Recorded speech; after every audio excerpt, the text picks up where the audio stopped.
Պարոն Կարապետյան, իմ հարցերը արտաքին քաղաքական ոլորտին են վերաբերվում, ես ուզում եմ մի քանի հարցերի հետ կապված դուք ավելի մանրամասնեք ձեր պատկերացումները, ինչպիսին են լինելու իշխանության գալու դեպքում։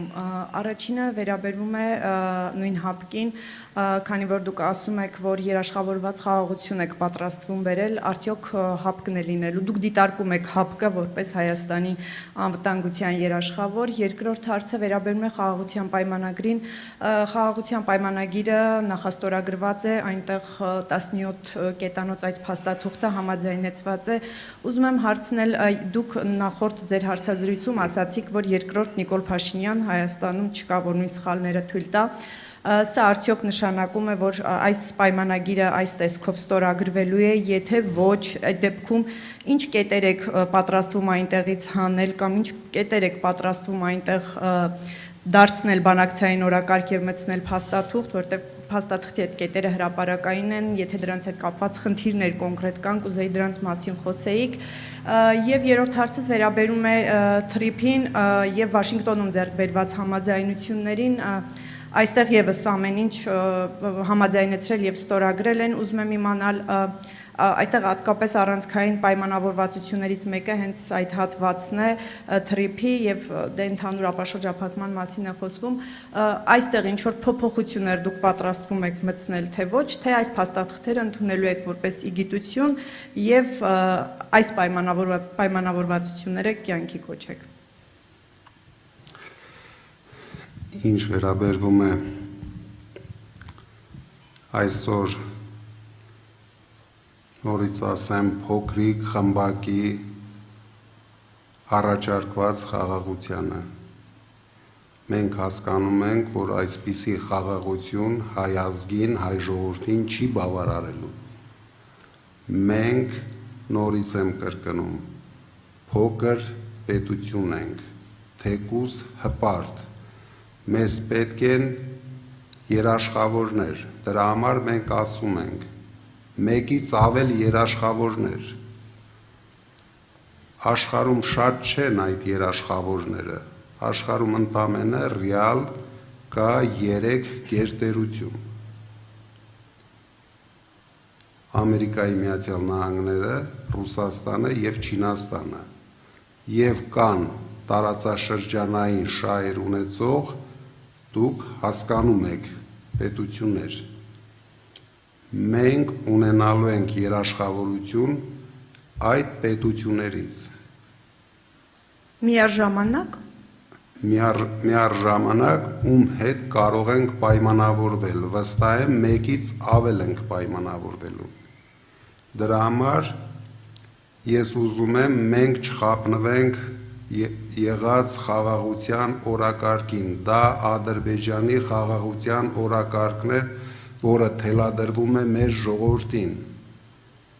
Փաշինյանը շատ մեծ հաջողությամբ խաղաղություն բերեց Արցախին։ Հիմա շարունակում է այդ օրակարգը։ Դուք հասկացեք, ինչ հայտարարում է Փաշինյանը, մենք բոլորս տեսնում ենք։ Ինքը արձագանքելու փոխարեն գնում թմբուկ է նվագում, որովհետև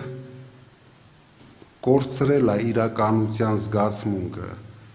չգիտի ինչ պատասխանի։ Մարդը, պատկերացրեք, 3 անգամ նույն մարդուն պարտվել է։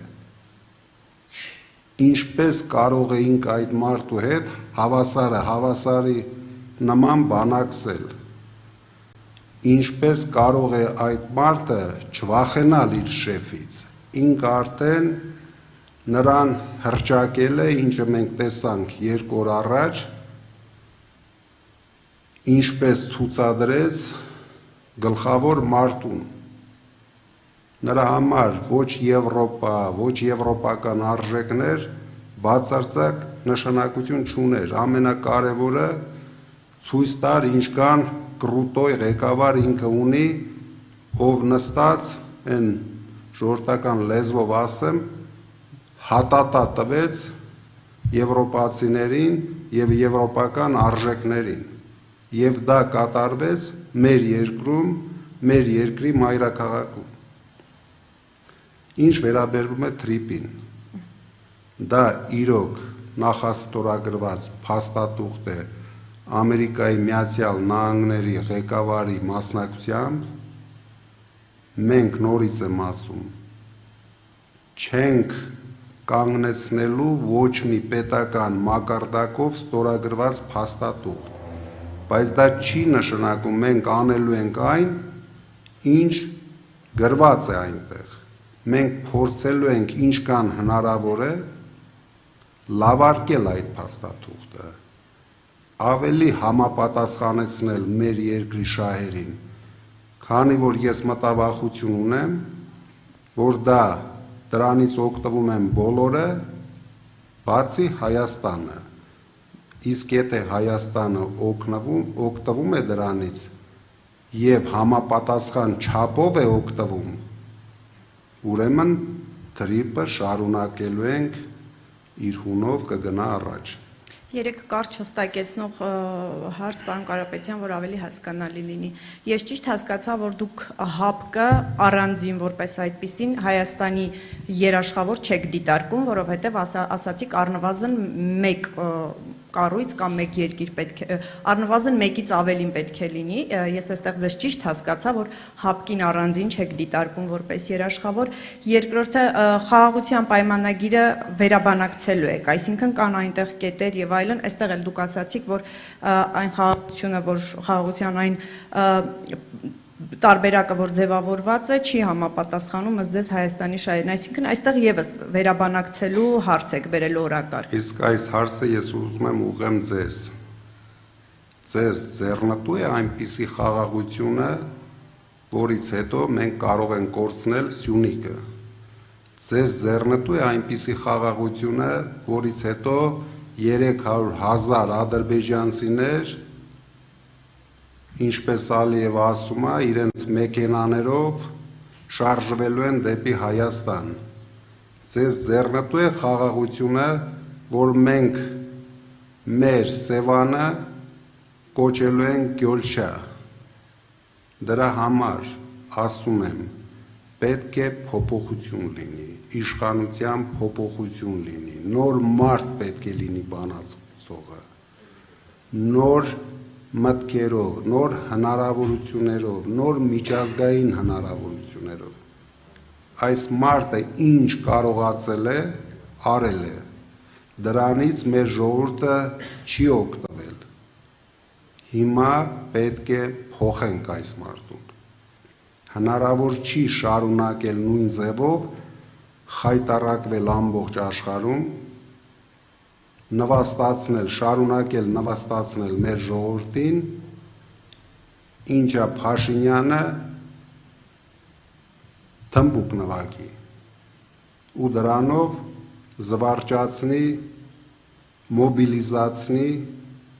այն մարդկանց, ովքեր ապրում են միայն այն նախընտրական կաշառքներով, որը Փաշինյանը ընտրություններից առաջ ցուցադրաբար տվեց մեր ժողովրդին։